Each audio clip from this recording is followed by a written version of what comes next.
la communauté, mon nom est Yves Lantier, bienvenue en résumé de l'actualité avec une pointe d'humour et d'humanisme. Alors aujourd'hui, communauté, je vais vous parler d'une situation qui est une situation qu'on va se dire, elle est abominable. Dans les 14 derniers mois, l'Algérie aurait rejeté plus de 13 000 personnes dans le désert du Sahara. C'est donc des migrants qui tentaient de rentrer de manière illégale en Algérie dans le but éventuellement d'aller en Europe. Alors ces personnes-là qui sont refoulées à la frontière, ils sont refoulés à coups de centaines de personnes sans eau, sans nourriture, en plein milieu du désert du Sahara et on se cachera pas les choses, je veux dire, c'est dur de s'orienter dans un désert. Alors là, il y a probablement beaucoup de monde qui se sont perdus là-dedans. En gros, l'ONG, ce qu'elle rapporte, c'est le fait qu'il y a des gens qui se sont rendus dans des pays voisins et on dénombre à partir de ceux qui ont réussi à se rendre dans les pays voisins. Mais si on se fie aux voyageurs, ben ces personnes-là disent qu'il y a d'autres personnes qui se sont perdues, donc qui ont été détachées du groupe à un moment donné, puis qu'ils savent pas qu'est-ce qui est arrivé avec. Alors il y a des personnes, semble-t-il, là-dedans qui ont accouché dans le désert et qui ont fait des fausses couches dans le désert parce qu'ils n'ont pas eu d'aide. Il y a des personnes qui, semble-t-il, sont mortes dans le désert. Il y a des personnes qui disent avoir été avalées par le Sahara, donc en gros, j'ai aucune idée qu'est-ce que ça signifie,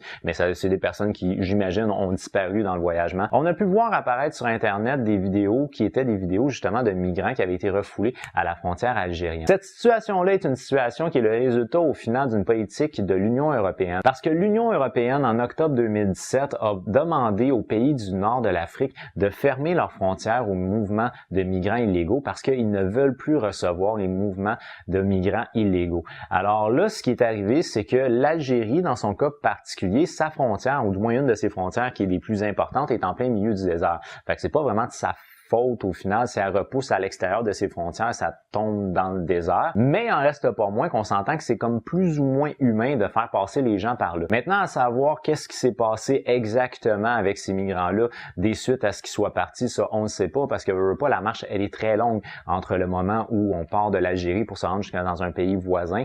Fait que là, il y en a qui rapportent entre autres avoir été menacés avec des armes à feu, il y a des gens qui disent avoir été poussés.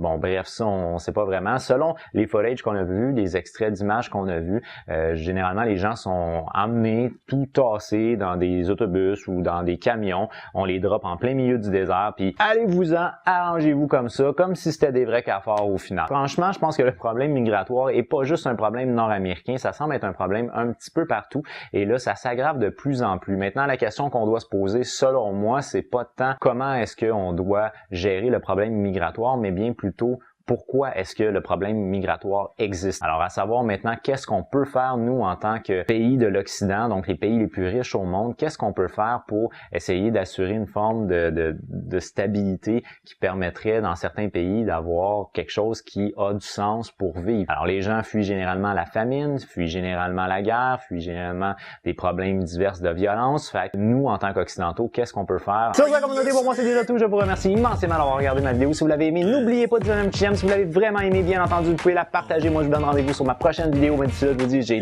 déjà hâte de vous voir. Alors, ouais! Bye bye!